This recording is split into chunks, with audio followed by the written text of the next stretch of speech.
guys, perkenalkan nama saya Jesslyn, NPM 1851104 dari Fakultas Ilmu Hukum di Universitas Internasional Batam. Nah, hari ini saya ingin membuat tugas dari Hukum Acara Peradilan Agama. Nama dosennya akan saya cantumin di bawah ini ya. Nah, yang pertama itu saya ingin menjelaskan bagaimana prosedur teknis pendaftaran surat kuasa dan gugatan kepada pengadilan agama. Teknis pendaftaran yang harus dilakukan pada tahap pertama itu pemohon atau penggugat datang ke pengadilan agama dengan membawa surat gugatan atau permohonan, yaitu seperti belangko permohonan dan belangko gugatan. Terus yang kedua itu pihak berperkara menghadap petugas meja 1 dan menyerahkan surat gugatan atau permohonan dalam 5 rangkap. Selanjutnya yang ketiga itu petugas meja 1 memberikan penjelasan yang dianggap perlu berkenan dengan perkara yang diajukan dan menaksir pajar biaya perkara yang kemudian ditulis dalam surat kuasa untuk membayar atau SKUM. Terus yang keempat itu petugas meja 1 menyerahkan kembali surat gugatan atau permohonan kepada pihak berperkara disertai dengan surat kuasa untuk membayar atau SKUM dalam 3 rangkap. Nah, terus yang kelima itu pihak berperkara menyerahkan kepada pemegang kas atau kasir atas surat gugatan atau permohonan tersebut dan surat kuasa untuk membayar atau SKUM. Yang keenam itu pemegang kas menandatangani surat kuasa untuk membayar atau SKUM, membubuhkan nomor urut perkara dan tanggal penerima perkara dalam surat kuasa untuk membayar atau SKUM dalam surat gugatan atau permohonan tersebut. Yang ketujuh itu pemegang kas menyerahkan asli surat kuasa untuk membayar atau SKUM kepada pemohon atau penggugat sebagai dasar penyetoran pajar biaya perkara ke bank.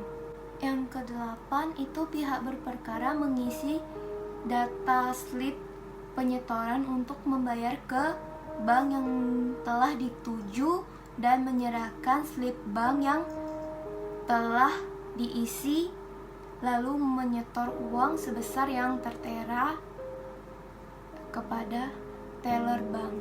Terus yang ke-9 itu setelah pihak berperkara menerima slip bank yang telah divalidasi lalu menunjukkan slip bank dan menyerahkan surat kuasa untuk membayar atau SKUM kepada pemegang kas. Yang ke-10 itu pemegang kas setelah menerima bukti pembayarannya, selanjutnya pemegang kas memberi tanda pelunasan dalam surat kuasa untuk membayar atau SKUM dan menyerahkan kepada pihak berperkara asli dan tindasan pertama surat kuasa untuk membayar atau SKUM serta surat gugatan atau permohonan yang bersangkutan. Yang ke-11 itu pihak berperkara menyerahkan kepada petugas meja 2 surat gugatan atau permohonan serta tindasan pertama surat kuasa untuk membayar atau SKUM. Terus yang ke-12 itu petugas meja 2 mendaftarkan atau mencatat surat gugatan atau permohonan dalam register bersangkutan serta memberi nomor register pada surat gugatan atau permohonan tersebut yang diambil dari nomor pendaftaran yang diberikan oleh pemegang kas. Terus yang ke-13 itu petugas meja kedua menyerahkan kembali 1 rangkap surat gugatan atau permohonan yang telah diberikan nomor register kepada pihak berperkara. Nah, selanjutnya yang nomor 2 itu menjelaskan keterkaitan dengan tahap proses persidangan ketika pendaftarannya itu sudah jalan.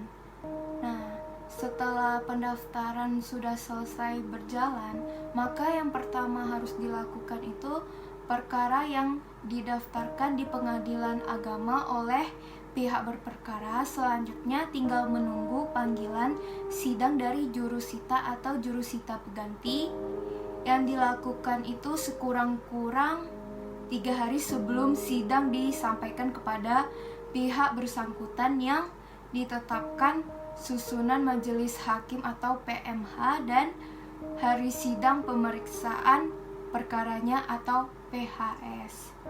Terus yang kedua itu, jika pihak perkara sudah dipanggil datang ke pengadilan agama, maka terlebih dahulu untuk melakukan pendaftaran diri ke meja informasi. Nah, terus yang ketiga itu setelah itu tinggal menunggu antrian untuk sidang. Selanjutnya tahap dalam proses persidangan dalam keperdataan ini, yang pertama gitu kita harus melakukan upaya perdamaian, di mana sebelum pemeriksaan perkara, hakim diwajibkan mengusahakan perdamaian antara para pihak berperkara. Terus yang kedua itu pembacaan surat gugatan dan penggugat yang dibacakan oleh penggugat sendiri atau salah seorang majelis hakim sebelum tergugat memberi tanggapan. Pihak penggugat punya hak untuk mengubah, mencabut atau mempertahankan isi surat gugatan tersebut. Terus yang ketiga itu jawaban tergugat. Kemudian tergugat diberi kesempatan untuk mengajukan jawabannya, dapat dilakukan secara tertulis maupun lisan, baik ketika sidang di hari itu juga atau sidang pada selanjutnya. Terus yang keempat itu replik penggugat. Setelah tergugat menyampaikan jawabannya, kemudian si penggugat ini diberikan kesempatan untuk menanggapinya sesuai dengan pendapat penggugat.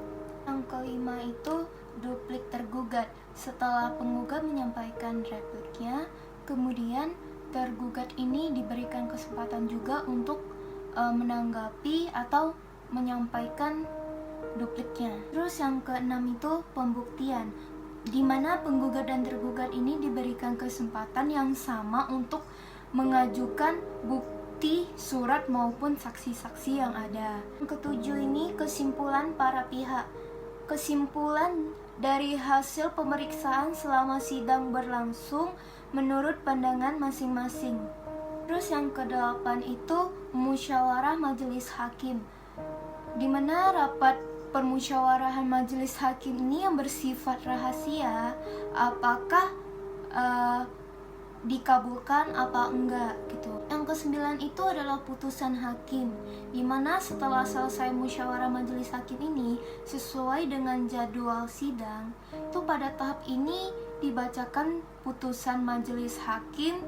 Pihak berperkara bisa mengajukan upaya hukum dalam waktu senggang 14 hari setelah pembacaan putusan ini.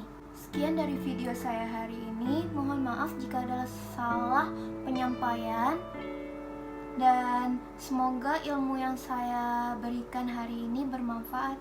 Terima kasih.